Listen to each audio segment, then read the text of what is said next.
আমি কারো টাচ করতেছি না, আমি কারো টাচ করতেছি না। আমার জিনিস আমি পাঠিয়েছি, আমার জিনিস আমি পাঠিয়েছি। ঘুরে যাও, ঘুরে যাও।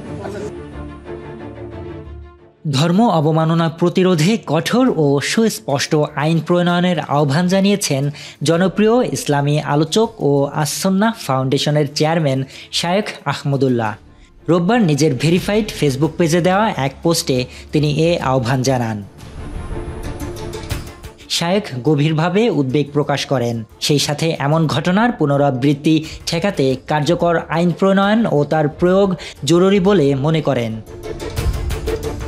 কোরআন অবমাননার মতো কর্মকাণ্ড দেশের শান্তি, সম্প্রীতি ও স্থিতিশীলতার জন্য হুমকিস্বরূপ উল্লেখ করে স্ট্যাটাসে আহমদুল্লাহ লেখেন, সরকারের প্রতি আমাদের দাবি অবিলম্বে ধর্ম অবমাননা বিষয়ে কঠোর ও সুস্পষ্ট আইন তৈরি করে এর বাস্তব প্রয়োগ ঘটাতে হবে।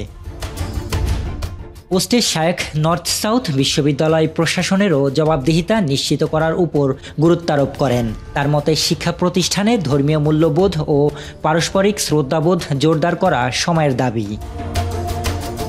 এছাড়া এ ঘটনায় প্রতিক্রিয়া জানিয়েছেন ডাকসুর ভিপি সাদিক কায়েমও। তিনি ফেসবুকে এক স্ট্যাটাসে জানান, নর্থ সাউথে ঘটে যাওয়া ঘটনাটি জনগণের অনুভূতিতে আঘাত দিয়েছে। সেই সাথে প্রশাসনকে ঘটনাটি দৃষ্টান্তমূলকভাবে তদন্ত করে দ্রুত বিচারের আহ্বান জানান।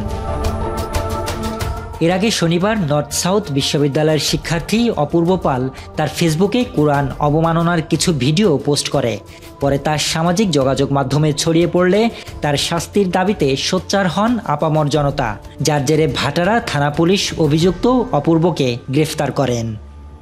S M Rahat, news desk, বাংলাদেশের খবর।